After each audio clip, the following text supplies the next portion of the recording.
Ini sudah melebihi ya, melebihi kapasitas. Tandanya Calcipril ini bekerja dengan sangat ekstra untuk menetralisir asam cuka.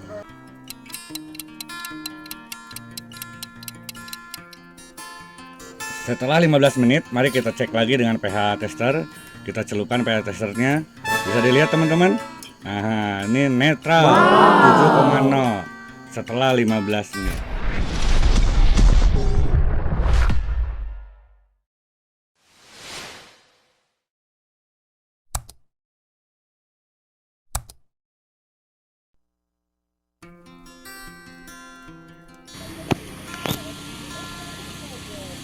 Assalamualaikum warahmatullahi wabarakatuh. Kali ini saya ada di wilayah Kecamatan Ciater Subang, tepatnya di wilayah Cibesi. Perlu teman-teman ketahui, di sini itu dialiri oleh tiga saluran air, tiga saluran irigasi air.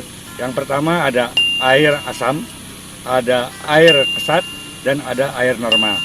Nah, kebetulan di daerah sini kita kebunnya dialiri oleh air asam. Tentu saja kalau kita bercocok tanam menggunakan air asam buangan dari Ciater Resort, itu sepertinya tidak akan normal. Namun di sini kita sudah mencoba merekayasa budidaya brokoli di daerah sini, dan alhamdulillah air yang tadinya asam, tanah yang tadinya asam, kita normalkan. Seperti dapat dilihat di sekitar saya ini, alhamdulillah ini sudah siap panen. Nanti kita akan cek air yang digunakan oleh petani di daerah sini benar asam atau tidak. Kita cek dulu airnya. Oke teman-teman, ini di sini bisa dilihat ini adalah air yang biasa digunakan oleh petani di sekitar sini. Ini diambil dari saluran air asam. Bisa kita akan cek menggunakan alat seperti ini, pH tester seperti ini benar airnya asam apa tidak. Bila asam itu biasanya menunjukkan 5,5 ke bawah gitu. Tapi kalau misalkan dia normal itu ada di angka 6,5 sampai ke 7. Oke, kita akan coba dicek. Oke, ini alat yang saya gunakan, bisa dilihat mungkin ini. Nah, ini nyala ya, normal 7,0. Nah, kita akan coba dicelupkan ke airnya, dia akan turun apa tidak pH-nya. Nah, pertama kali dicelupkan itu menunjukkan angka 5,0, tapi setelah stabil dia di angka 5,5. Ini menunjukkan bahwa air ini asam. Bila ini air ini digunakan untuk penyiraman, untuk penyemprotan, ini saya rasa tidak akan stabil, tidak akan betul untuk perawatan tanaman. Nah, ini nanti kita akan coba dinetralisir. Oke teman-teman, kita sudah ambil air dari sampel air ini. Nah, dari tadi kita akan ukur menggunakan alat pH tester. Bisa dilihat ini airnya drop menjadi 5,0. Ini karena tadi airnya banyak, kalau ini sedikit. Nah, ini sudah 5,0. Selanjutnya kita siapkan ini Omya Calcipril sebagai penetralisir. Ini bentuknya sudah butiran seperti ini. Nah, ini hanya cukup 3 gram saja kita masukkan ke dalam gelas. Lalu kita akan amati dulu ketika Calcipril ini dimasukkan ke dalam gelas, itu ada reaksi yang terjadi. Nah, coba kita amati reaksinya. Ini Calcipril di dalam air tadi itu langsung berbusa. Kenapa berbusa? Karena unsur Ca ini akan bereaksi dengan unsur asam. Nah, karena airnya bersifat asam, ini langsung bereaksi dan berbusa. Ya, kemudian kita aduk. Nah, ini ketika sudah di dalam air diaduk itu langsung larut dia. Nah, langsung larut. Kalau sudah diaduk seperti ini, mari kita langsung ukur kembali menggunakan alat pH tester. Nanti akan kita lihat berapa pH-nya setelah digunakan Calcipril. Oke, kita lihat nih, ini netral ya. Nah, nanti kita akan masukkan ke dalam larutan yang sudah kita beri kalsipril tadi. Oke, masukkan kita ke dalam gelas. Dilihat, nah pH-nya langsung netral 6,5. Tadi 5,0, sekarang 6,5, berarti netral. Nah, air yang tadinya asam itu menjadi netral hanya dengan 3 gram kalsipril. Nah, sekarang kita akan percobaan dengan yang lebih ekstrim menggunakan asam cuka. Nah, ini asam cuka asli yang kita akan reaksikan dengan kalsipril. Kita masukkan dulu kalsiprilnya secukupnya, nah, kira-kira 10 gram.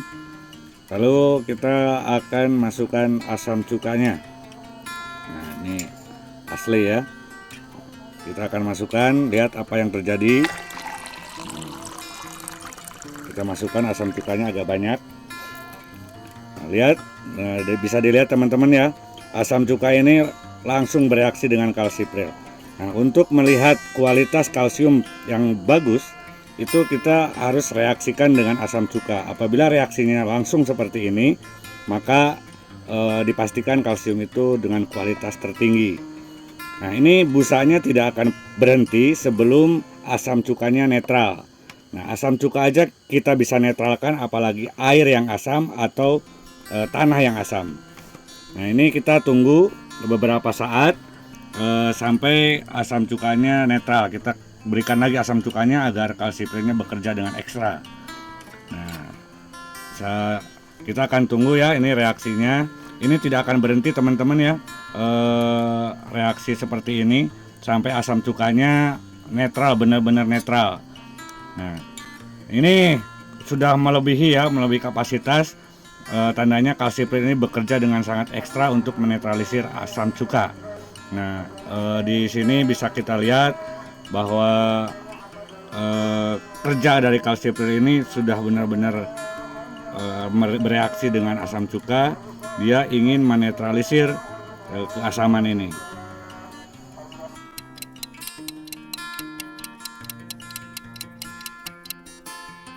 Setelah 15 menit, mari kita cek lagi dengan pH tester. Kita celupkan pH testernya. Bisa dilihat teman-teman. Nah, ini netral 7,0 setelah 15 menit. Oke, tadi kita sudah lihat bagaimana proses penetralisiran air yang asam menjadi netral dengan menggunakan kalsipril. Terus juga asam cuka yang kita coba untuk dinetralkan. Dan hasilnya juga langsung bereaksi dengan asam cuka.